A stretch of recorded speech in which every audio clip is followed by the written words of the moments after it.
নমস্কার বন্ধুরা, আজকে আমি বানাবো পটলের চিংড়ি মাছের পুরো ভরা একটা রেসিপি। তো পটলগুলোকে ভালো করে ছাড়িয়ে তার ভিতর থেকে সমস্ত দানাগুলোকে বের করে নিয়েছি, আর এইদিকে চিংড়ি মাছগুলো ভেজে নিয়েছি। তার মধ্যে কিছু মাথা আছে, ওই মাথাটা চচ্চড়িতে দেওয়া হবে। আর এইদিকে পটলের ভেতরে যে বীজ, যা পটলের যে অংশগুলো বেরিয়েছে সেইগুলোকে তেলের মধ্যে একটু টেলে নিচ্ছি, আর তার মধ্যে চিংড়ি মাছগুলো দিয়ে দিচ্ছি। একসাথে মিক্সিতে পেস্ট করে নেবো এর মধ্যে, তাহলে পুরটা অনেকটা হবে। আর চিংড়ি মাছ হলো এমন একটা জিনিস, যে খাবারেই যাবে সেখানেই মানে খেতে খুব ভালো লাগবে, টেস্টটা বাড়িয়ে দেবে।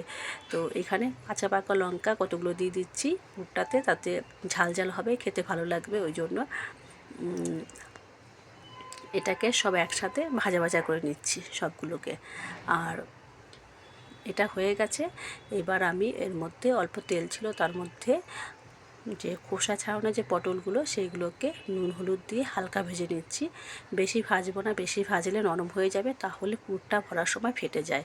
আর এইদিকে যে পেঁয়াজ আদা রসুনের পেস্টটা করব, তার মধ্যে গোটা গরম মশলা, পেঁয়াজ কুচনো, আদা আর রসুন সব একসাথে মিক্সিতে পেস্ট করে নিচ্ছি। গোটা গরম মশলা দিলে সেন্টটা খুব ভালো আসবে, খেতে ভালো লাগবে, ওই জন্য দিচ্ছি। আর পেঁয়াজ পেস্ট হয়ে গেছে। এবার আমি এর মধ্যে চিংড়ি মাছ আর পটলের যে দানাগুলো ভেজে রেখেছিলাম কাঁচা লঙ্কা দিয়ে, সেটা পেস্ট করে নিচ্ছি। এদিকে পটলের ভাজাগুলো হয়ে গেছে, তো এইবার নামিয়ে দিয়েছি। ওগুলো ঠান্ডা করতে রেখেছি, পুর আর পটল সব ঠান্ডা করতে রেখে দিয়েছি। আর এইদিকে মানে পুরটার রেডি করবো এবার আমি ভালোভাবে, সেটা পেঁয়াজ আদা রসুনের পেস্টটা সেটা অল্প একটু সর্ষের তেলের মধ্যে দিয়ে দিলাম, দিয়ে এর মধ্যে একটু নুন হলুদ দিয়ে ভালো করে ওটা কষিয়ে নিয়েছি। আর এটা হচ্ছে 3 পিস মাছ ছিল। ছোটো ছেলে যেহেতু চিংড়ি মাছটা খুব একটা বেশি পছন্দ করে না, ওই মাছটা বেশি পছন্দ করে, তাই ওর জন্য 3 পিস মাছ আলু পটল দিয়ে পাতলা ঝোল করে দিচ্ছি।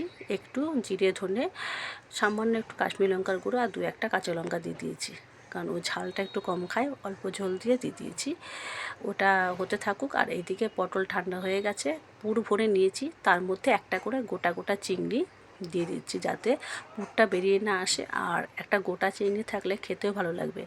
তো এটা হচ্ছে একটা নতুন প্রসেস, যাতে পুরটা বেরিয়ে না আসে। চিংড়িটা গোটা চিংড়ি থাকলে ওর জায়গাটাকে পুরো আটকে দিল। এদিকে ঝোলটা হয়ে গেছে আমার, এই যে আলু আর পেঁপে ভালোভাবে সেদ্ধ হয়ে গেছে, এটাকে নামিয়ে দেবো। এবারের মধ্যে এটা নামিয়ে আমি পটলের গ্রেভিটা সেটা করব। ভাজাগুলো সব সর্ষের তেলে করেছি, আর রান্নাটা করছি ভাজাগুলো সাদা তেলে করেছি, আর গ্রেভিটা করছি সর্ষের তেলে। তো তেজপাতা আর গোটা জিরে ফোড়ন দিয়ে দিয়েছি, আর পেঁয়াজ আদা রসুন যে পেস্টটা ছিল সেটা দিয়েছি। আর গন্ধটা দারুণ ছেড়েছে, খুব ভালো হয়েছে সেন্টটা, কেননা গোটা গরম মশলা আছে ওই জন্য। তো আমার ছোটো ছেলে বারবার করে বলছে, তুমি কি বিরিয়ানি রান্না করছো? বারবার করে রান্না করে এসেও বলছে, কেননা গ্রেভিটার সেন্টটাই ওরকম বেরিয়েছে। তো পেঁয়াজ আদা রসুনের পেস্টটা দিয়ে দিয়েছি, আর এর মধ্যে জিরে ধনে লঙ্কা হলুদ দিয়ে দিয়েছি, আর একটু কাশ্মীরি লঙ্কার গুঁড়ো দিয়ে দিয়েছি।